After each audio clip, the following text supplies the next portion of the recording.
name's Jenny Martin, and I'm the Director of Cybersecurity Investigations at Symantec. Today, cybercrime causes huge problems for society, personally, financially, and even in matters of national security. Just in the last few years, hundreds of millions of credit card numbers have been stolen. Tens of millions of social security numbers and healthcare records were compromised. Even nuclear centrifuges have been hacked, and unmanned aerial drones have been hijacked. This is all done by exploiting vulnerabilities in hardware and software, or more often by taking advantage of unintentional decisions made by the people using the software.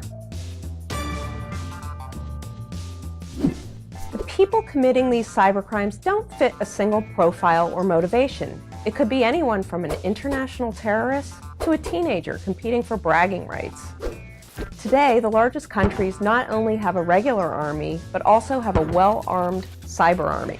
In fact, the next world war may not be fought with traditional weapons, but with computers used to shut down national water supplies, energy grids, and transportation systems. Hi, my name's Parisa, and I'm Google's security princess. I've worked on a lot of different Google products in a lot of different ways to try and make our software as secure as possible.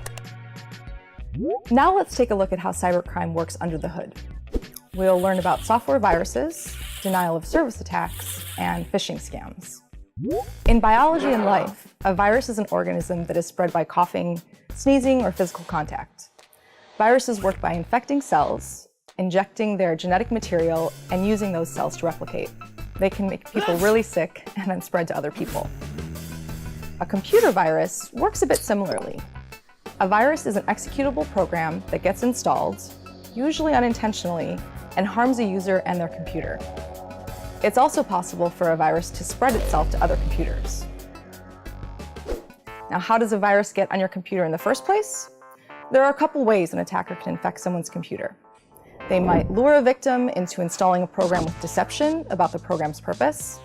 So, for example, a lot of viruses are disguised as security updates.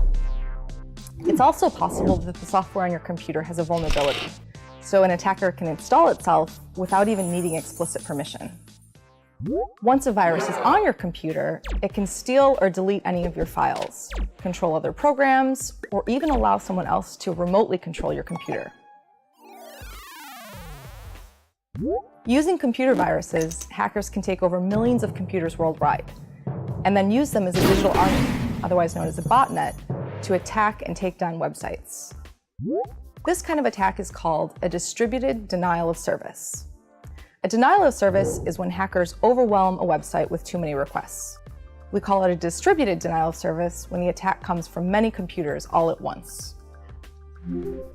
Most websites are ready to respond to millions of requests a day, but if you hit them with billions or trillions of requests coming from different places, the computers are overloaded and stop responding. Another trick used by cybercriminals is to send large amounts of spam email in an attempt to trick people into sharing sensitive personal information. This is called a phishing scam. A phishing scam is when you get what seems like a trustworthy email asking you to log into your account, but clicking the email takes you to a fake website. If you log in anyway, you've been tricked into giving your password away. Hackers can then use your login credentials to access your real accounts, to steal information, or maybe even to steal your money. Fortunately, there are many companies, laws, and government organizations working to make the internet safer. But these efforts are not enough. You may think when a computer system gets hacked, the problem was the security design or the software. 90% of the time a system gets hacked, however, it's not because of a security bug, but because of a simple mistake made by a human. It turns out there are steps we can all take to protect ourselves. Often, your actions not only impact the security of your own data and computer, but the security of everyone at your school, workplace, and home. With billions or trillions of dollars at stake, cybercriminals get smarter each year, and we all need to keep up.